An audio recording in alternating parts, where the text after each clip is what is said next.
اچھا stage loud بہت ہے آپ کو پتہ ہے. ٹھیک ہے. پھر میں آگے ٹی وی پر, تو جب میں ٹی وی پر آیا تو پھر مجھے ایک بات کا احساس ہوا, بلکہ مجھے دلایا گیا کہ جب میں بات کرتا تھا تو یا مطلب ہے کہ جب میں ڈائلاگ بولتا تھا تو وہ پچ میری اونچا ہوتی تھی. وہ اسٹیج سے گئے تھے؟ جی ہاں, اسٹیج سے میں گیا تھا. تو انہوں نے بتایا, ایک مرتبہ مجھے یاد ہے میں الف ڈرامہ کر رہا تھا تو سلیم معراج صاحب موجود تھے وہاں پر.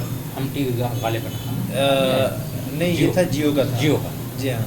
تو اس میں ساتھ میرے انہوں نے ان کے ساتھ میرا سین تھا. تو جب میرا سین ہو گیا تو انہوں نے آ کے مجھے کہا کہ آپ اسٹیج پہ کام کرتے ہیں کیا؟ جی سر. میں کہا سر آپ کو کیسے پتہ؟ بولے آپ لاؤڈ بول رہے تھے, اس سے اندازہ نہیں. تو پھر آہستہ آہستہ میں نے ٹی وی کی طرح پھر وہ مجھے بتاتے گئے, میں کرتا گیا. تو یہ فرق میں نے محسوس کیا وہاں پر.